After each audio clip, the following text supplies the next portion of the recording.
Et si on parlait de sport? Une émission produite par Laurent Garnier avec le concours du comité départemental olympique et sportif de Haute-Garonne. Bonjour à tous et bienvenue dans Et si on parlait de sport, l'émission exclusivement consacrée au sport que nous avons le plaisir de vous présenter avec Pauline Gaston-Conduit.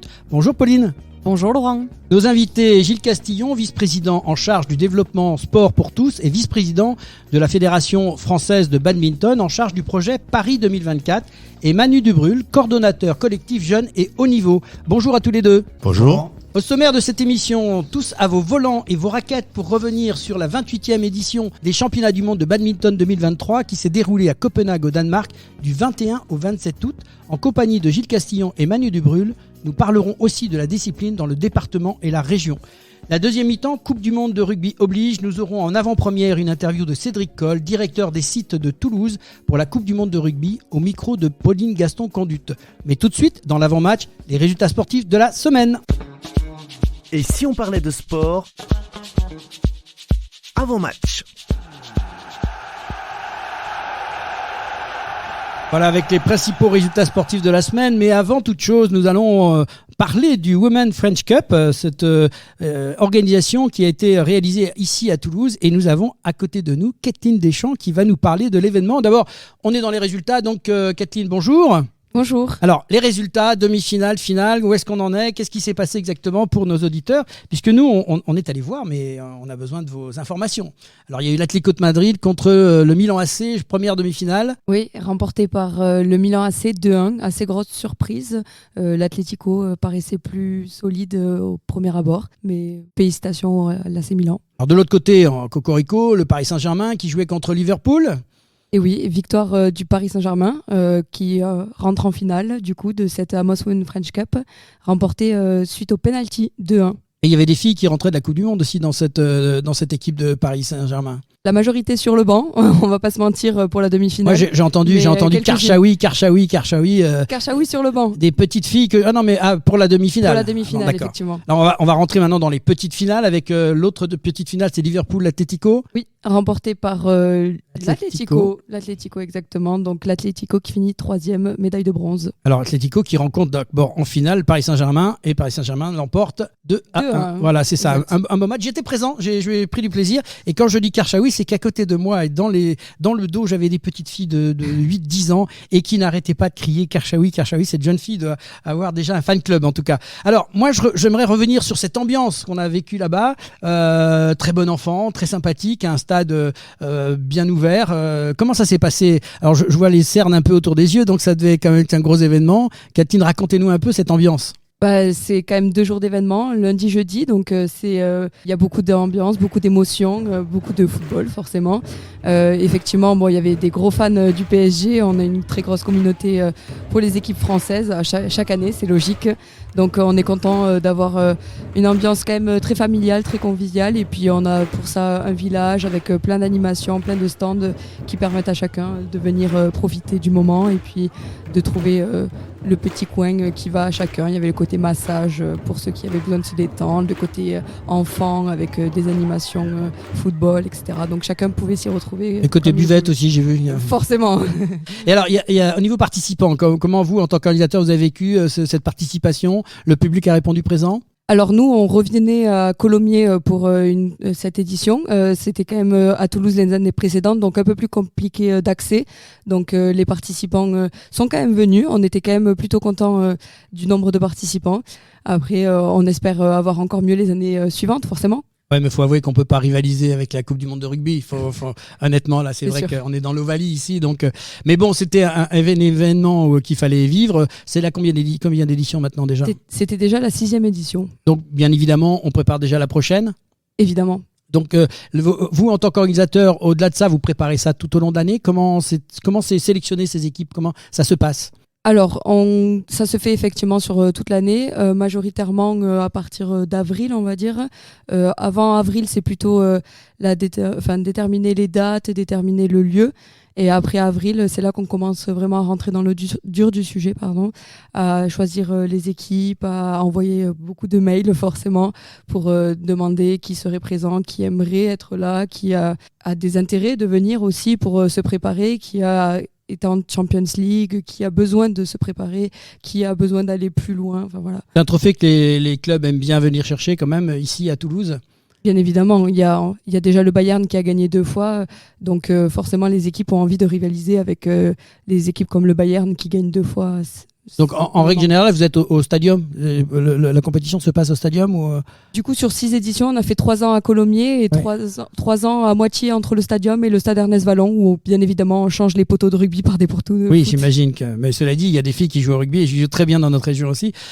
Écoutez, moi ça m'a beaucoup plu cette idée de voir les filles en plus qui sortaient d'une compétition. Cette année, c'était l'année Coupe du Monde, donc tous les 4 ans Coupe du Monde. Venir faire un match de préparation, c'est toujours bien pour relancer. On sentait qu'ils en ont gardé un peu sous le pied, hein, c'est clair, mais vraiment une très bonne ambiance. Je pense que la Coupe du Monde féminine a boosté un petit peu le public et il y avait beaucoup de jeunes filles qui étaient là. Je crois qu'effectivement, quelque part, ce genre de tournoi va permettre le développement du foot féminin.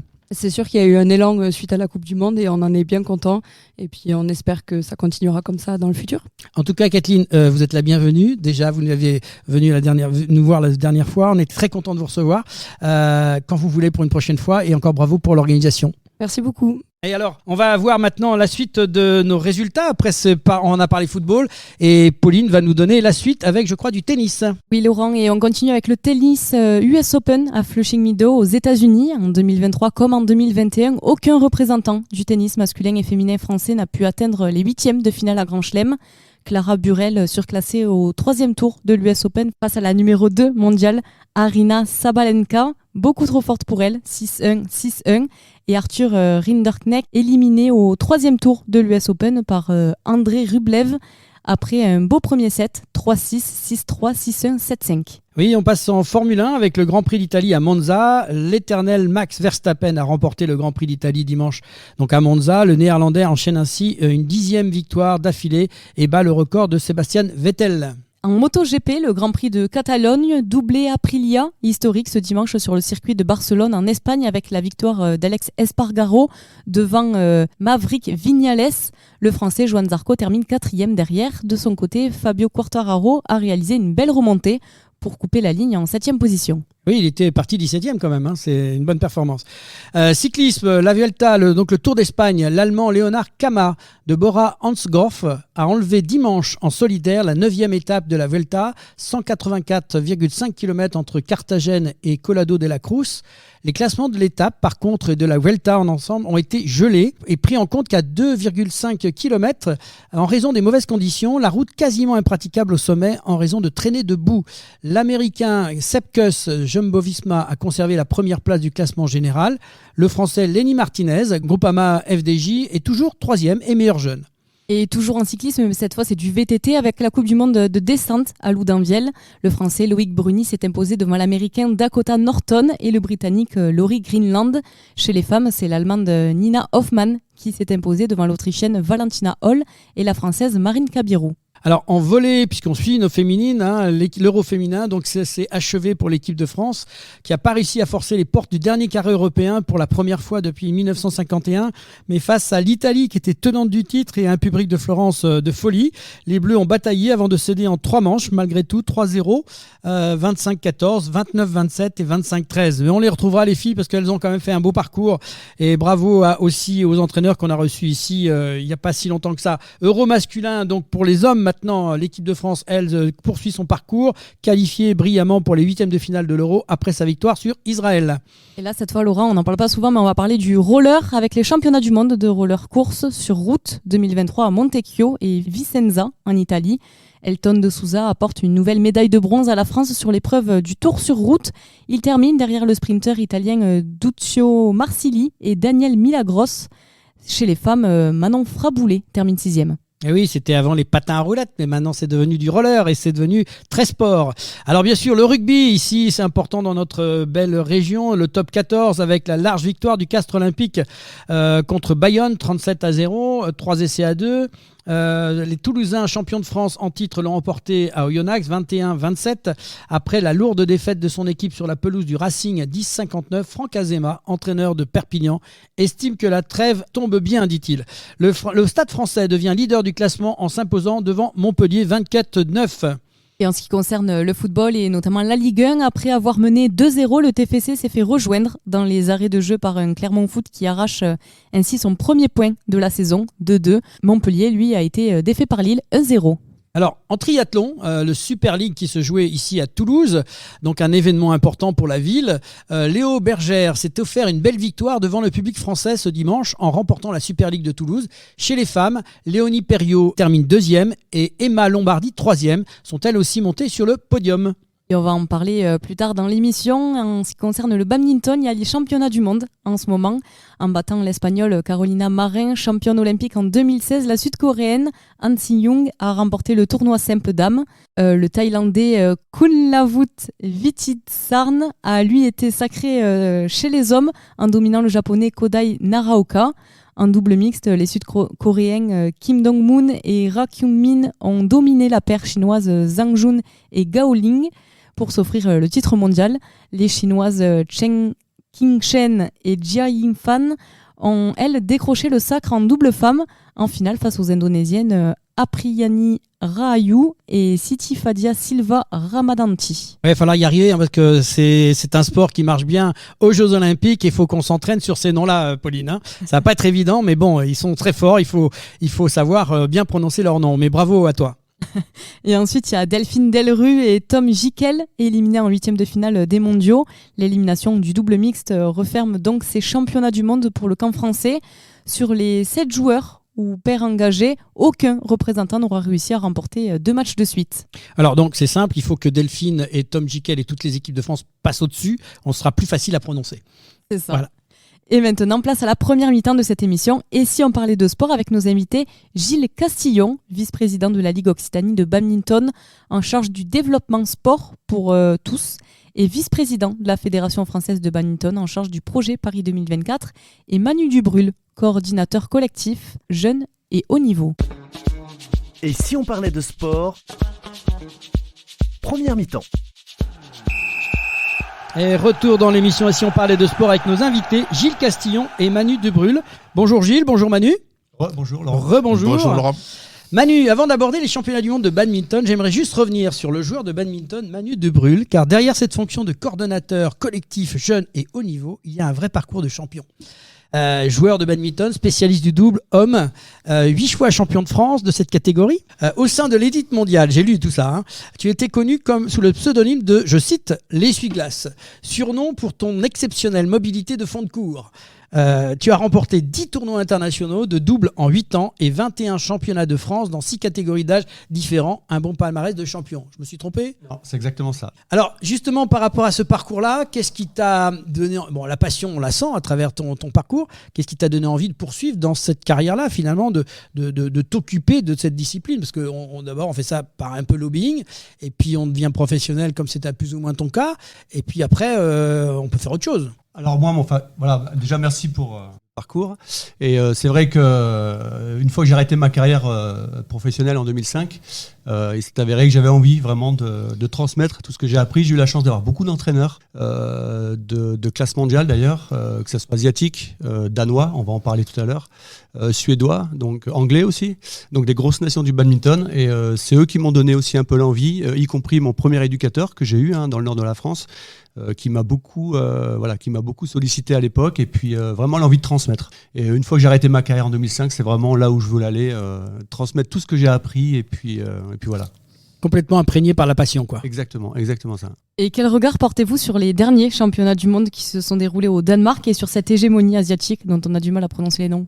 Alors, sur les championnats du monde qui ont lieu effectivement la semaine dernière, il y a eu une nouvelle donne, je dirais, c'est qu'il y a eu une reconnaissance au niveau, des nations qui ont commencé à émerger.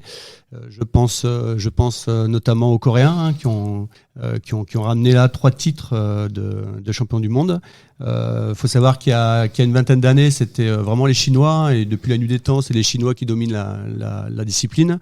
Est venu ensuite le Japon. Parce qu'il y a d'ailleurs c'est rigolo parce que l'ancien entraîneur national coréen est parti au Japon il y a une vingtaine d'années. Il a vraiment formé cette nation qui était sensiblement du même niveau que la France, et en 20 ans ils ont fait des progrès exceptionnels. Ils ont eu des numéros 1 mondiaux, des titres de champion du monde, et là aujourd'hui ça tourne un peu, je dirais. C'est plutôt les Coréens qui arrivent avec une nouvelle génération de joueurs, des jeunes joueurs et des joueurs très très talentueux. Ouais. Ah, ça veut dire qu'il faut qu'on recrute nous des entraîneurs asiatiques? Il y en a déjà, ça existe déjà en France. Il y a des entraîneurs nationaux asiatiques qui sont venus. Mais aussi, on a une bonne formation des cadres aujourd'hui. Il y a eu un entraîneur suédois qui a lancé une dynamique autour de la formation des cadres techniques. Et aujourd'hui, il y a énormément de Français qui officient sur les postes d'entraîneurs nationaux. Dont j'ai fait partie, moi, entre 2006 et 2012. J'étais entraîneur national. Et après, je me suis un peu déconcentré sur la région Occitanie pour... Alors, parlons français un petit peu. Là, on n'a parlé que des Asiatiques avec des noms extraordinaires à prononcer. Nous, on a une petite équipe qui était bien en mixte, d'après ce que j'ai compris.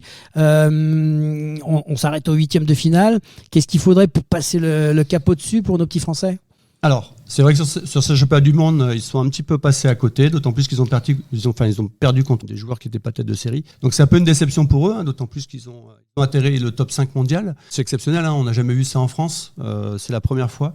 Donc là, il ne faudrait pas trop non plus leur tirer... Non, mais l'idée pour moi, c'est de te faire parler sur ça. Parlons de nos Français, parce que sur les résultats, ça fait un peu sec, mais il y a quelque chose derrière. Moi, je pense aux Jeux Olympiques aussi derrière. Exactement. On va y venir avec tout à l'heure avec Gilles, mais... Mon idée est, est-ce qu'on a de l'espérance quand même ? C'est là où je voulais en venir, effectivement. Là, alors, faut savoir que c'est une équipe qui est très très jeune. Ils ont 22 ans de moyenne générale à eux deux. Sachant que le double, la maturité, elle est plus vers 25, 26, 27 ans. Donc là, ils vont faire les Jeux à 22 ou 23 ans. C'est déjà exceptionnel, et il peut y avoir des chances de médaille. Voilà, encore une fois, ça va dépendre du tirage au sort. Il y a beaucoup de facteurs qui rentrent en jeu dans les sports individuels comme ça. Donc on est encore dans l'attente du tirage, mais en tout cas, on a des bonnes chances de faire quelque chose sur ces Jeux Olympiques. Après. Alors, on va maintenant prendre un petit peu la parole avec Gilles. Gilles, tu cumules les fonctions de vice-président de la Ligue Occitanie de badminton en charge du développement sport pour tous et celle de vice-président de la Fédération française de badminton en charge du projet 2024. Ça doit t'occuper pas mal de temps, ça. Oui, heureusement que j'ai arrêté ma carrière et que je peux me dévouer encore plus au badminton qu'auparavant. Donc voilà, je confirme, ça occupe pas mal de temps. Alors, tu me disais hors antenne que le badminton, c'est aussi, il ne faut pas l'oublier, le para-badminton avec des résultats prometteurs. Plus que prometteurs, puisque au dernier Jeux paralympiques à Tokyo, nous avons eu 2 médailles, une médaille d'or et une médaille d'argent. Donc voilà, c'était les premiers Jeux paralympiques en badminton. Donc on est très très fiers de ça. Et on revient des Jeux européens qui ont eu lieu il y a 15 jours. Et on a 22 médailles, dont 9 d'or à la fin de la compétition, ce qui est un record. Les titres étaient à la razzia des Bleus. Donc ça montre toute la prétention et toutes les envies que l'on a pour aller conquérir des médailles lors des Jeux olympiques prochains à Paris. D'accord, donc tout ça en paralympique, badminton. Oui. Quelle est un peu la différence techniquement, où ça se fait cette différence, quelles sont les différentes disciplines, comment ça se passe? Au niveau paralympique du badminton, on a 6 catégories. Donc il y a 2 catégories en fauteuil, donc avec ou sans abdominaux, si je résume, c'est un peu plus compliqué que ça, mais au niveau médical, oui, qu'on ait juste je ne vais pas rentrer dans le détail. Il y a 3 catégories debout, avec 2 membres inférieurs, un handicap membre inférieur, avec fort handicap et moins fort handicap, et un handicap avec membre supérieur. Et la dernière catégorie, la 6e, c'est les personnes de petite taille. D'accord. Alors, dans toutes ces catégories, on joue en simple, en double, double homme, double dame et double mix, c'est-à-dire les 5 catégories. Le terrain est adapté ou pas ? Alors, sur certaines catégories, les fauteuils notamment, et effectivement, on joue que sur une partie du terrain. Les lignes restent en place, la zone est différente. Là, le filet reste aussi à la même hauteur, il n'y a pas de différence. Donc, ça veut dire que là, pour les Jeux Olympiques, on a une équipe forte qui se prépare, là, qui va... Paralympique. Paralympique, oui, pour les Jeux paralympiques. Je fasse pas de... Non, il n'y a pas... On se prépare, oui. Alors, les ambitions, c'est d'avoir une douzaine de qualifiés. Donc, on peut espérer avoir ça. L'objectif, c'est de doubler le nombre de médailles par rapport à Tokyo, c'est-à-dire avoir 4 médailles au lieu de 2. Et les Jeux Olympiques et Paralympiques de Paris 2024 sont dans quelques mois. Pouvez-vous nous dire en quoi consiste votre mission dans le cadre du projet Paris 2024 ? Alors, la mission a commencé déjà il y a plus de 3 ans. C'est qu'on est en relation avec Paris 2024. Voilà, donc je suis référent de Paris 2024 pour Paris 2024. On répond à toutes leurs demandes. Donc, ça a été la recherche de bénévoles, par exemple, de volontaires pour les Jeux Olympiques et Paralympiques. On s'occupe actuellement de billetterie. Je m'occupe de la flamme, parcours de la flamme. Alors, à ce sujet, il va y avoir 2 relais collectifs. C'est une innovation cette année. Le relais ne sera pas d'une personne donnée à une autre personne. Il y aura des relais au moins une fois par jour dans les différents départements où ça sera une personne qui donnera à un collectif de 24 personnes. Voilà, de 24 personnes représentant une discipline. Donc, il va y avoir pour chaque discipline 2 relais. Et nous avons la chance d'avoir 2 relais, l'un à Toulouse et l'autre au Havre. Donc on aura l'occasion, on fera une émission spéciale sur le... Voilà. On en parlera, on fera venir plusieurs personnes autour de la table et voilà. on parlera justement de cet événement qui est important de la flamme olympique. Donc voilà, ça m'occupe. Voilà. Après, j'ai plein d'autres actions, effectivement. On va avoir à préparer le test event qui aura lieu au mois de mars. À quel endroit ? À la nouvelle salle qui est en train de se finaliser, qui va être livrée en janvier, je pense. La salle Arena à Porte de la Chapelle à Paris. D'accord. Il faudra nous en parler à ce moment-là. Je reviendrai avec plaisir. Voilà. On vient de voir le haut niveau du badminton pour les néophytes que nous sommes. Une petite explication, une petite présentation de la discipline, parce que on va dire badminton, mais je suis pas sûr que de grand public, si je fais un micro-trottoir, tout le monde sait ce que c'est. Est-ce qu'on peut rentrer un peu dans le détail technique, le terrain, les volants? On parle de volants, c'est quoi? Est-ce que c'est un truc pour conduire? Voilà. Est-ce que vous pourriez un petit peu plus, l'un ou l'autre, me parler un peu de ce qu'est le badminton pour le papa ou la maman qui a envie d'inscrire son gamin, mais qui sait pas trop ce que c'est? Alors oui, le badminton, en France, ça a longtemps été considéré comme un sport de plage. On a tous fait ça sur les grandes plages, hein? On a tous tapé le petit exactement, truc. Sauf que le matériel est sacrément différent avec le haut niveau. Hein. On parle de volants en plume. Donc ça, c'est des volants déjà qui pèsent 4 grammes. Le matériel aussi, les raquettes sont en composite, hein, rien à voir avec le matériel de plage. Et surtout, ce qui fait la différence, c'est l'aspect physique. C'est-à-dire que le badminton, c'est un des sports les plus sollicitants au niveau cardiaque. Il y a eu des études qui sont faites là-dessus. Et voilà, donc le badminton, c'est ça aujourd'hui. C'est un sport olympique depuis 92, depuis Barcelone. Ça a été en démonstration à Séoul. Présence officielle en 92. Donc voilà, c'est un sport à part entière et c'est un des sports les plus regardés lors de la diffusion des Jeux Olympiques. Le badminton, c'est un des sports les plus regardés dans le monde. Le terrain, ça fait quoi? Alors, le terrain? Justement, on parle de cardiaque, mais est-ce que par rapport au tennis, par rapport à c'est quoi la taille du terrain? Le terrain fait 14 mètres, en gros, à quelques centimètres près, 14 mètres sur 7, séparé d'un filet qui mesure 1,55 m. Voilà, et donc sport d'opposition. Alors, j'ai lu un truc incroyable, c'est que on pouvait atteindre des vitesses de frappe sur ce volant que j'arrive même pas à imaginer que ça soit possible. Alors c'est vrai que quand on va au tennis, je crois que j'ai vu là ce matin justement Isner, il arrête sa carrière et il servait à 253 km/h, c'est le record du monde.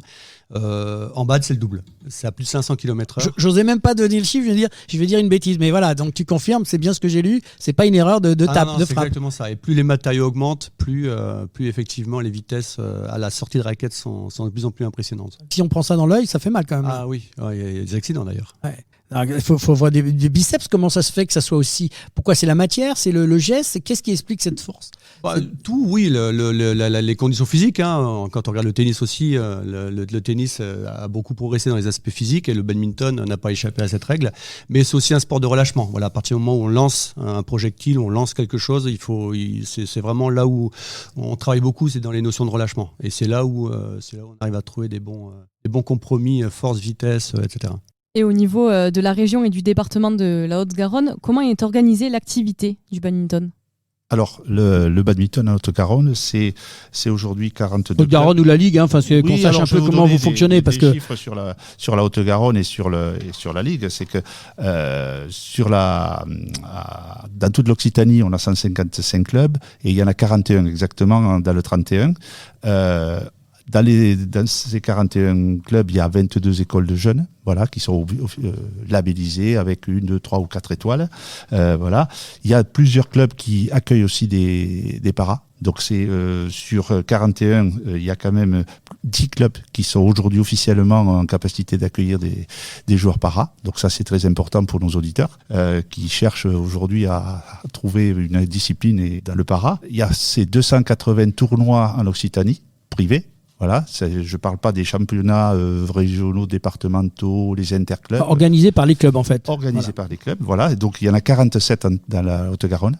Voilà, donc ça permet tout au long de la saison de faire jouer à la fois ou des jeunes ou des vétérans ou des seniors évidemment. Alors en formule simple, double, mixte, voilà. Nous avons créé 8 clubs l'année dernière dans l'Occitanie. Voilà, c'est un sport en plein développement. 2 ont été créés en Haute-Garonne et 5 sont déjà prévus vont se créer déjà cette année en Occitanie et donc 2 de plus en Haute-Garonne. Voilà, donc c'est un sport où ça. Alors, un nombre de licenciés, effectivement, je peux aussi vous donner des chiffres. C'est 35% de femmes, mais qui représente, c'est 1743 femmes et 3167 hommes. Ça fait 4960. C'était les chiffres à la fin de la saison l'année dernière. Donc, il va falloir travailler pour que les femmes augmentent un petit peu. Alors, c'est la moyenne nationale. On est au milieu de la moyenne et ça ne bouge pas depuis de très nombreuses années. Mais on va dire, le sport de raquette où le pourcentage de femmes est le plus important. Alors, donc voilà. Donc c'est important de savoir qu'on n'est pas à la parité, mais pas très loin. Petite question, comment on fait pour trouver un club ? Alors, vous pouvez vous connecter, voilà, chercher. Connecter sur le site du comité départemental ou de la Ligue ou même de la fédération et vous trouverez nécessairement les informations. Et après, vous pouvez trouver, alors si vous êtes sur une ville, vous pouvez trouver effectivement, vous tapez, vous allez avec le moteur de recherche, vous trouverez. Pour ceux qui sont, alors j'y tiens aussi, mais sur les joueurs en situation de handicap, ils peuvent aller sur l'Handiguide. Et ils trouveront aussi des clubs que je vous ai cités. Voilà. Alors, dernière petite question. Ouais.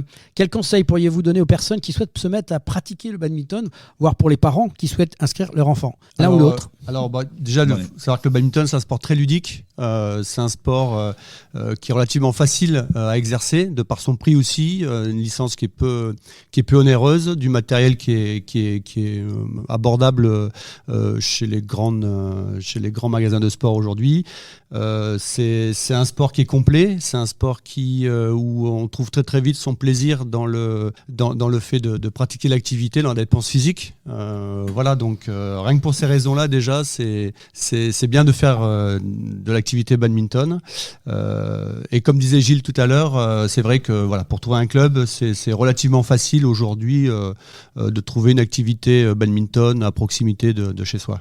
Merci beaucoup à tous les deux pour vos analyses et vos témoignages. Bonne continuation pour le développement du badminton dans la région et une belle réussite aux Jeux de Paris 2024. Vous êtes les bienvenus quand vous voulez dans l'émission et si on parlait de sport. Et donc pour les renseignements finaux, c'est http://badoc.org si j'ai bien compris. C'est exact. Voilà, et ben écoutez, vous venez quand vous voulez.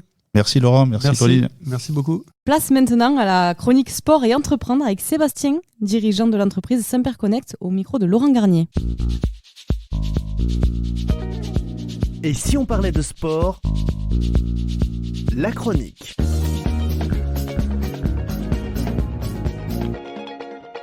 Et voilà, nous retrouvons pour cette chronique sport et entreprendre Sébastien Couratin, dirigeant de l'entreprise Saint-Père Connect. Et nous allons attaquer cette deuxième partie pour essayer d'expliquer un peu plus quel est le travail que fait Saint-Père Connect auprès de l'émission.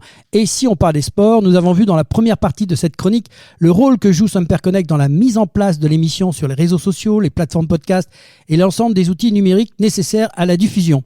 Sébastien, est-ce que tu peux nous en dire un petit peu plus par rapport à cette mission de Saint-Père Connect? Bonjour, la mission de Saint-Père Connect dans le cadre de l'émission, c'est principalement la mise en place d'une politique de diffusion et de référencement sur le web, donc d'un point de vue purement technique. Donc ça a été mis en place, ça permet aux émissions maintenant d'être complètement installées, c'est ce que tu nous avais expliqué, bien mis en place, c'est-à-dire qu'on est sur les plateformes de podcast, on est un petit peu partout maintenant d'un point de vue numérique. C'est ça. Quel est l'intérêt finalement pour Saint-Père Connect de participer à une émission de radio qui parle de sport par rapport à votre spécificité d'entreprise? En fait, comme vous l'avez remarqué, Saint-Père Connect commercialise une solution pour communiquer avec plusieurs métiers au sein d'une même entreprise. Et donc en fait, les associations, les entreprises qu'on accompagne, sont nos partenaires, sont des partenaires un peu particuliers. Donc parce qu'on travaille main dans la main, et ça demande des qualités similaires aux sportifs pour gagner. Donc un esprit d'équipe, des phases de préparation mentale, tenir dans la durée, mettre tout en œuvre pour atteindre l'objectif. Il y a du don de soi, et pour les partenaires et pour nous, et pour nos salariés, pour citer que quelques-unes des valeurs qu'on partage avec le sport. Donc on va dire que vous êtes un coach, on pourrait dire un coach numérique pour être dans l'esprit sport, quoi. Oui, c'est en quelque sorte, oui. En tout cas, ce qui est sûr, c'est qu'on veut atteindre tous ensemble, on veut aller jusqu'à un but et franchir la ligne d'arrivée ensemble. Et c'est vrai que il y a besoin de certaines valeurs qu'on va retrouver aussi dans le sport. C'est comme l'émission, et si on parlait de sport, touche un large public, des clubs, des comités sportifs. Naturellement, ce projet a trouvé écho au sein de l'entreprise. Et à travers notre travail, on peut faire la démonstration de notre savoir-faire et participer à une belle aventure radio et sport. Voilà. Alors concrètement, qu'est-ce que vous pouvez proposer à des clubs ou à des comités sportifs ? Ces dernières années, l'évolution technologique nous permet quand même de rentrer le process administratif avec des outils numériques de plus en plus fournis.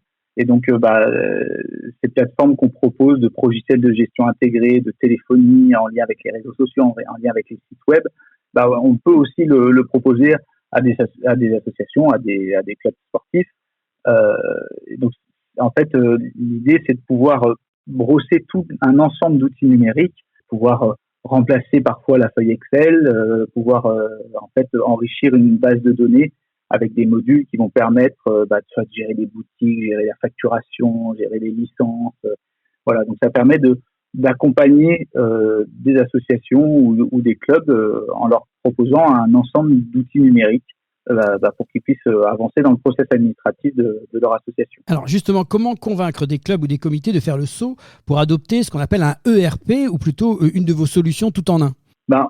En fait, la solution tout en un, c'est le système d'information, c'est une sorte de balise, de chemin tracé. Donc, c'est intéressant notamment pour du travail bénévole ou du travail salarié ou un mélange des deux.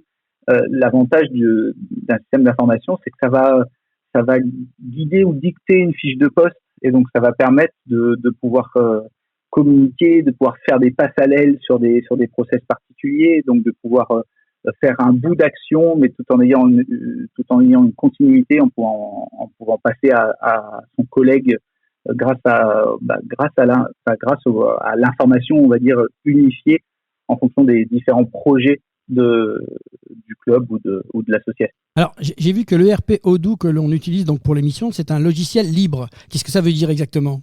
Effectivement, Odoo, le logiciel libre, c'est que c'est porté par une communauté. Donc là, en l'occurrence, c'est multiforme. Donc c'est une communauté de développeurs, une entreprise mère, une myriade de petites entreprises et puis de mastodontes du logiciel qui avancent ensemble sur un même projet. Voilà, donc là aussi, on peut retrouver un peu des valeurs du sport parce que du coup, on a adopté des règles communes pour pouvoir. On est fiers aussi d'appartenir à cette communauté Odoo. Il faut jouer franc jeu, il faut du fair play, il y a parfois de la baston, de l'élimination sur certaines pour arriver à fabriquer certaines technologies. Voilà, donc puis on aime bien dire qu'on est dans cette communauté de développeurs, voilà, une appartenance, voilà, un peu comme on serait comme on aurait une appartenance à un club. En tout cas, nous, on est très contents de compter Samper Connect parmi nous pour le lancement de cette émission. Et si on parlait de sport, un grand merci donc au partenariat, à votre savoir-faire et à vos conseils. Merci à toi, Sébastien. Merci bien sûr à tous ceux qui sont derrière cette entreprise pour ces explications aussi et ton accompagnement dans la mission. Alors, pour te joindre, si des clubs ou des comités veulent faire appel à tes services, comment on peut faire ? C'est quoi l'adresse qu'on peut leur confier ? Samper Connect sur Internet, vous nous trouvez, il n'y a pas de souci, samperconnect.fr. Voilà. Samperconnect.fr. Voilà, on est joignable par téléphone, par mail. On étudiera avec joie les éléments que vous voulez faire grandir dans votre entreprise. En tout cas, un grand merci à Saint-Père Connect et Sébastien, à toi aussi. Et à très bientôt sur nos ondes. Merci beaucoup. Et c'est la mi-temps et retour au vestiaire. On se retrouve dans quelques instants avec Cédric Coll, directeur des sites de Toulouse pour la Coupe du Monde de rugby, au micro de Pauline Gaston-Conduit. Et si on parlait de sport, mi-temps.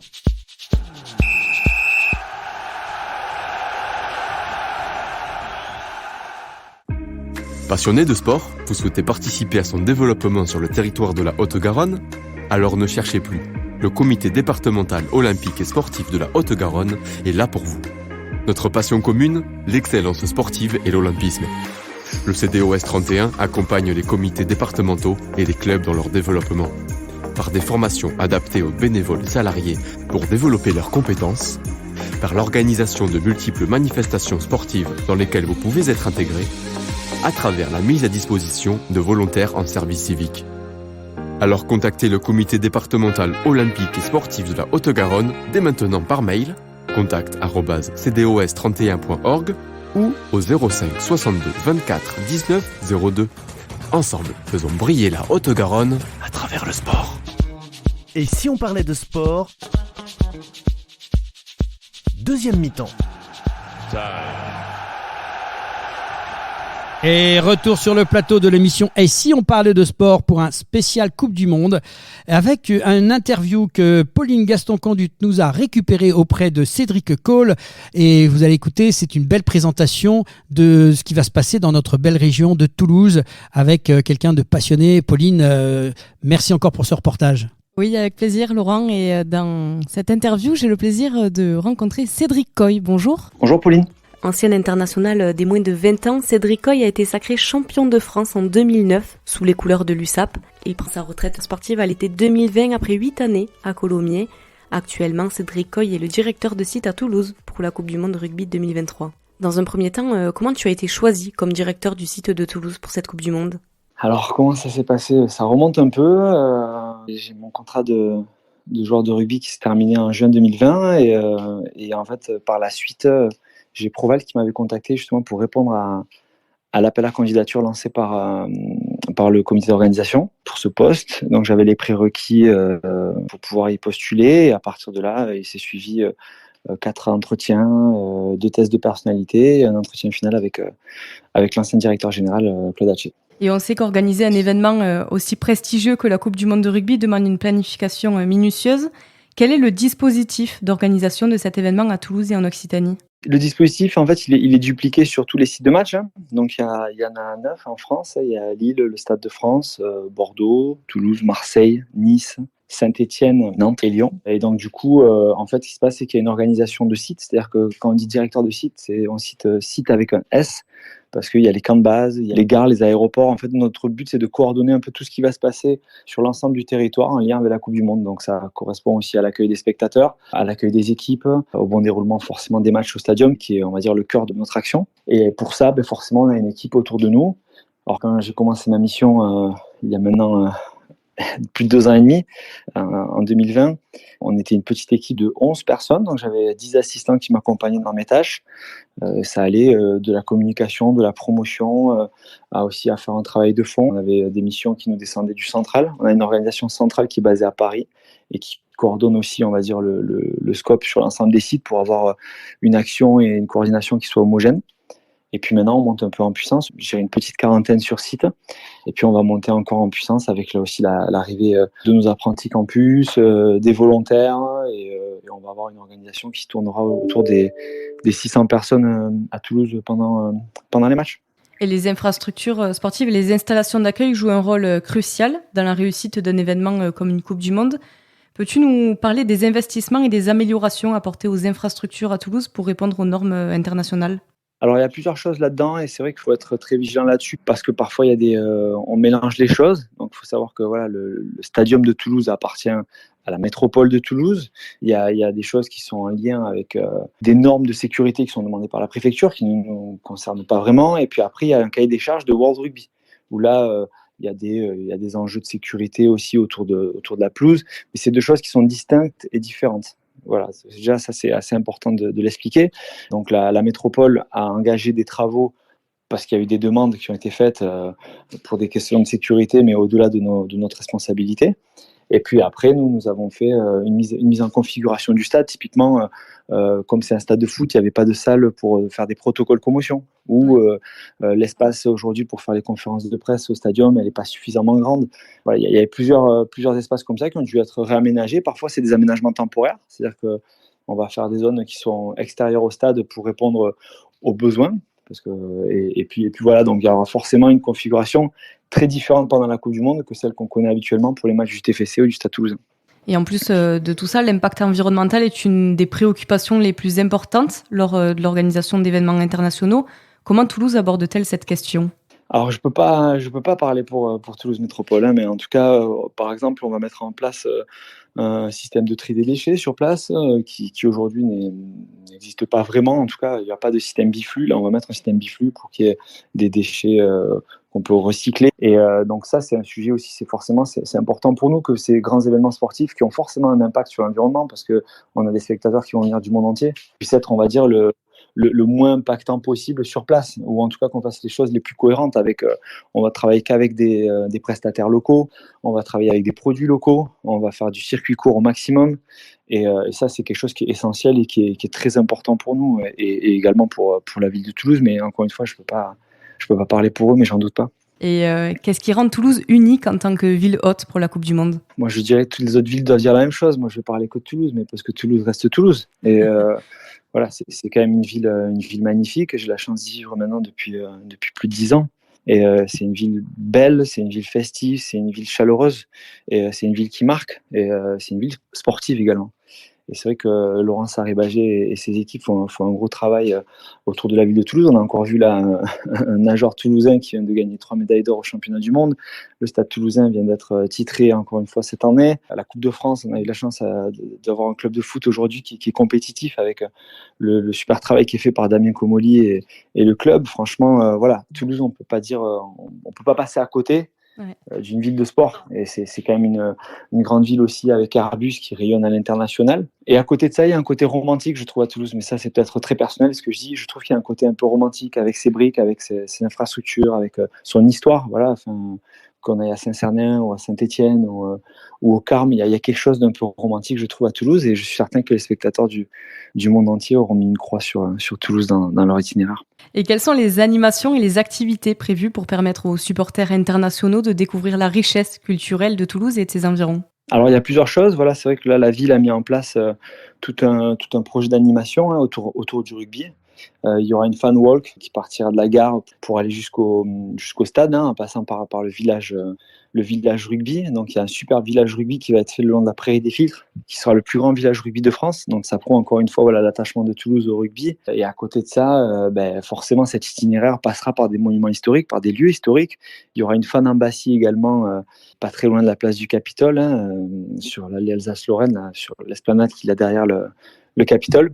En fait, voilà, aujourd'hui, tout est mis en place pour vraiment accueillir les spectateurs du monde entier dans les meilleures conditions. Il y aura des kits commerçants également pour permettre au commerce du centre-ville d'être habillé aux couleurs de la Coupe du Monde. Ça fait 2 ans et demi, comme je dis, qu'on travaille sur place avec les équipes de la ville, avec aussi la région, avec le département. Le département ont développé aussi un guide du supporter pour montrer, ils ont fait un super projet où ils travaillent avec les clubs de rugby locaux qui vont servir, on va dire, de guide touristique pour les spectateurs du monde entier. Donc en fait, ils ont associé à un site touristique un club de rugby, et en présentant dans ce guide l'histoire du club, un joueur emblématique du club, etc.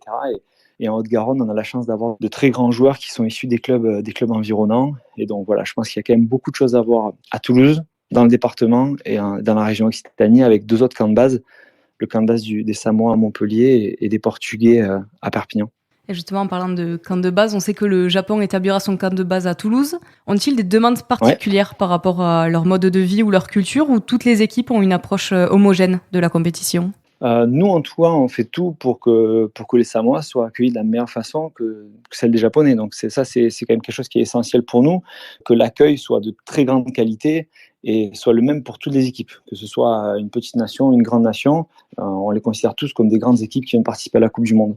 Après, chaque équipe a ses spécificités. Et c'est vrai que les Japonais, on connaît leur sens du respect, du protocole et de la discrétion également. Et donc ils souhaitent par exemple avoir un chef. Ils vont venir avec leur chef japonais pour préparer leur cuisine, etc. Donc là, il y a déjà toute une configuration qui est faite aujourd'hui.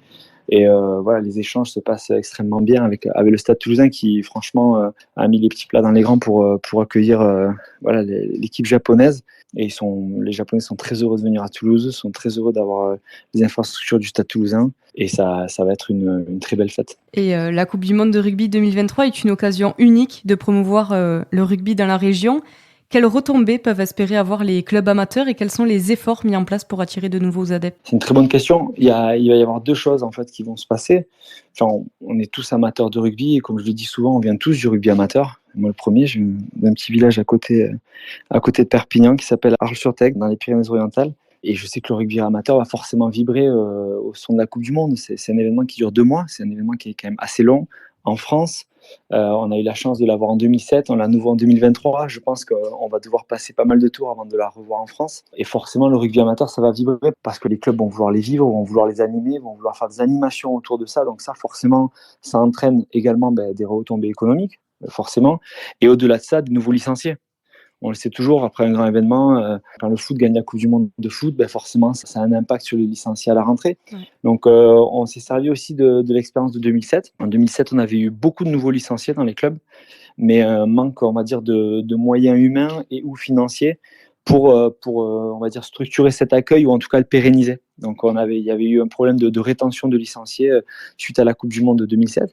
Là, aujourd'hui, on a mis en place un programme campus. Donc, c'est-à-dire qu'aujourd'hui, il y a plus de 1000 apprentis qui sont payés par le comité d'organisation, mis à disposition d'infrastructures sportives qui sont essentiellement des clubs de rugby et payés par le comité d'organisation. Et en fait, ces jeunes qui sont dans tous les clubs de France, leur rôle, c'était d'aider les clubs à se structurer en essayant de développer le côté partenariat, en faisant des animations, en tout cas en préparant le club au maximum à l'accueil de nouveaux licenciés.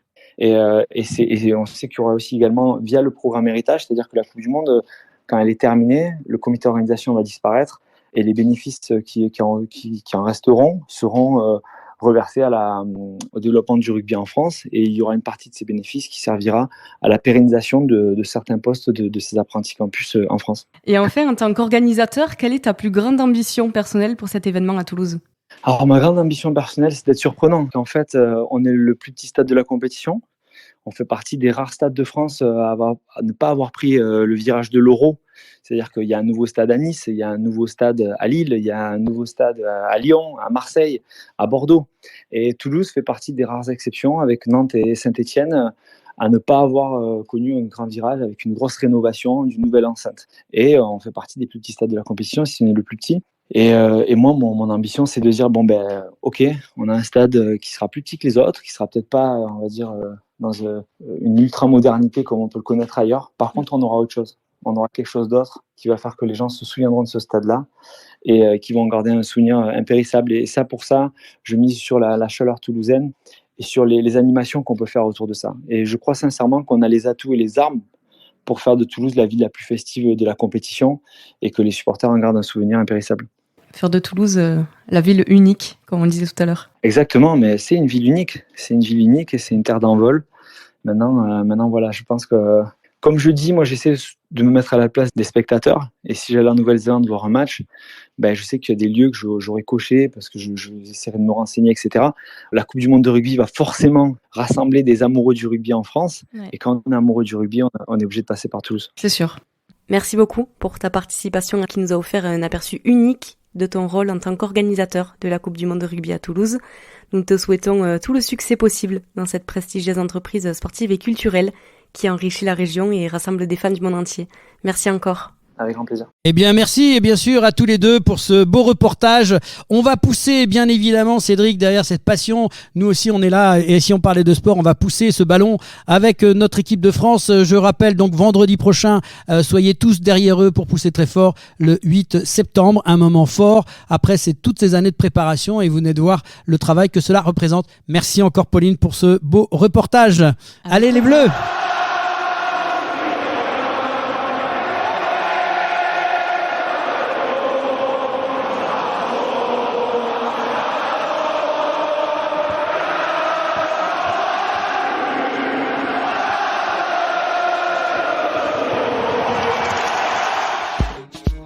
Et si on parlait de sport?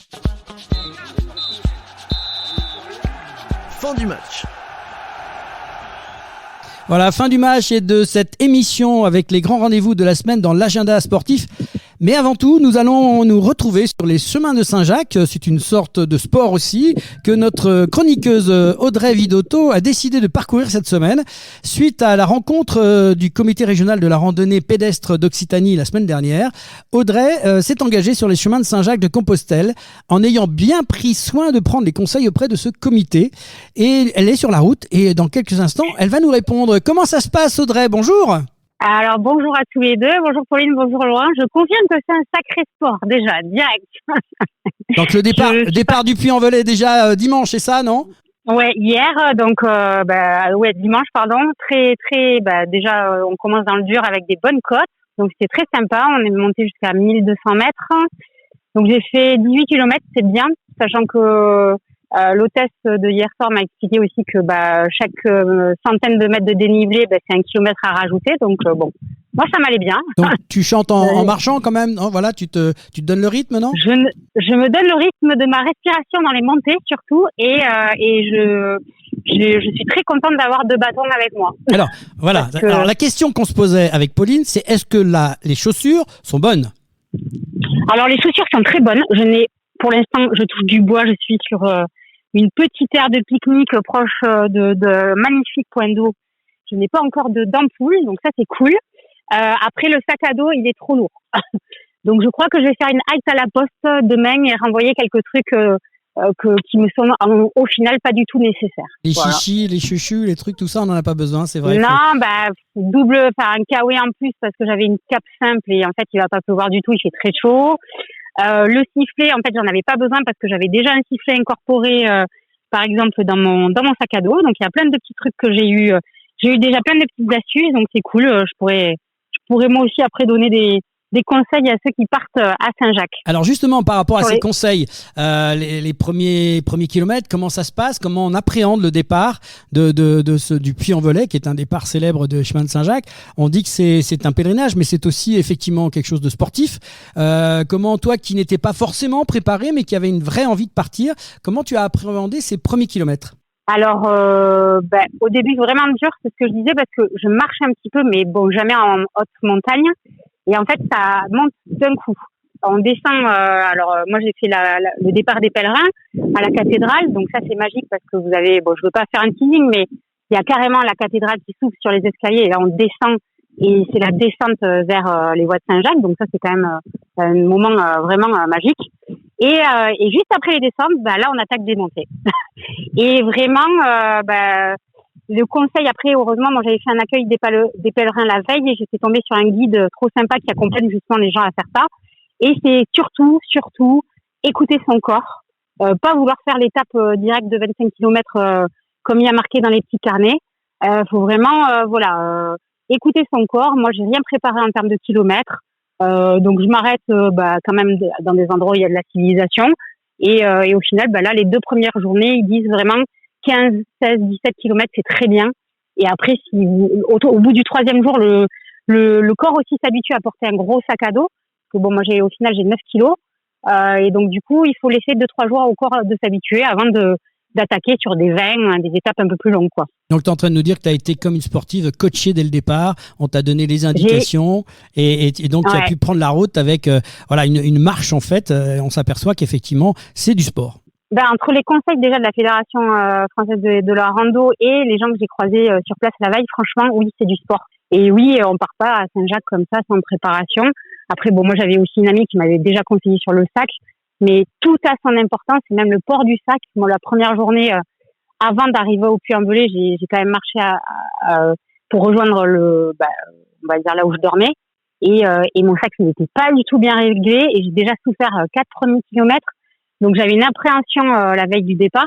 Et au final, avec les conseils aguerris, et puis on trouve tout le temps du monde sur la route qui vous conseille même pour les bâtons, parce que ça, j'avais jamais non plus marché avec des bâtons, avec le sac à dos. Donc, vraiment, c'est une expérience déjà extraordinaire. Bon, Vraiment, on sent l'enthousiasme, Audrey. Donc, en fait, rassure-nous quand même, avec Pauline, tu nous reviens quand même. Tu vas pas directement à Saint-Jacques, tu t'arrêtes avant et tu nous retrouves au studio la semaine prochaine. Je vous retrouve la semaine prochaine et je vous rassure aussi, je suis pas encore mangée par les loups, hein, Laurent. Ah, d'accord. Tout va bien et j'en ai pas encore croisé un seul. D'accord, ça c'est super. Écoute, en tout cas, merci de nous avoir témoigné ces impressions. C'est toujours intéressant de montrer ça et nos amis de la randonnée pédestre seront contents de voir que tu as suivi quand même leurs conseils. On te souhaite bonne continuation. On se retrouve bien évidemment la semaine prochaine. Tu nous raconteras tout ça même en direct à l'antenne pour la finition. Donc là, tu estimes tu vas faire une petite centaine de kilomètres, quoi. Ouais, je pense, ouais. Bon. Ouais, carrément. Je te dirai ça la semaine prochaine. D'accord. Écoute, bon courage. Bonjour aux loups et aux ours de notre part. Et puis, on se retrouve la semaine prochaine au plaisir en studio. Bon courage à toi. Régalez-vous. Et merci beaucoup. À bientôt. Voilà, donc après ce beau témoignage de Audrey sur nos routes Saint-Jacques, on passe à l'agenda de la semaine avec Pauline. Oui, en ce qui concerne l'agenda sportif de la semaine, commençons avec du rugby. Et on en a parlé tout à l'heure, ce vendredi 8 septembre débute la Coupe du Monde qui se joue en France avec une rencontre au sommet que tout le monde attend entre la France et la Nouvelle-Zélande. Ensuite, jusqu'au 10 septembre, vous pouvez suivre de nombreuses compétitions, dont les championnats du monde d'aviron à Belgrade, ainsi que la Coupe du Monde masculine de basket qui se joue en Indonésie, au Japon et aux Philippines. Toujours jusqu'au 10 septembre a lieu l'US Open de tennis à Flushing Meadows. Vous pouvez suivre également jusqu'au 10 septembre de l'équitation avec les championnats d'Europe de dressage. Le dimanche 10 septembre a lieu le Grand Prix de San Marin à Misano en Italie en MotoGP. Également jusqu'au 16 septembre, il y a l'Euro Homme de volleyball en Italie, Macédoine du Nord, Bulgarie et Israël. Jusqu'au 17 septembre du cyclisme avec la Vuelta, le Tour d'Espagne. Un sport qui change un peu, vous pouvez retrouver les championnats du monde de pétanque individuel, le doublette féminin et masculin, la doublette mixte, la triplette masculin et le tir de précision jusqu'au 17 septembre à Cotonou, au Bénin. Et enfin, depuis ce week-end et jusqu'au 17 septembre a lieu les championnats du monde d'haltérophilie en Arabie Saoudite, dont nous parlerons la semaine prochaine. Et oui, donc la semaine prochaine, on recevra effectivement ici sur le plateau des responsables de l'haltérophilie. Les meilleurs haltérophiles de la planète vont décharger leurs valises à Riyad, capitale de l'Arabie Saoudite, à l'occasion des championnats du monde d'haltérophilie 2023 du 4 au 17 septembre. Il s'agit de l'une des 2 épreuves de qualification obligatoires pour les Jeux Olympiques de Paris 2024, avant la 2e et dernière étape prévue en avril prochain en Thaïlande pour la Coupe du Monde 2024. Avec David Bossian, président de la Ligue d'Occitanie au micro, présent sur place à Riyad, et Clément Adam, conseiller technique national haltérophilie musculation, avec nous sur le plateau pour nous présenter la discipline. En deuxième mi-temps, nous retrouvons l'Europe avec les championnats d'Europe par équipe de tennis de table à Malmö, du 10 au 17 septembre, donc Malmö en Suède bien sûr, que nous présentera Jean-François Chapignol, qui est président du comité départemental de tennis de table de Haute-Garonne.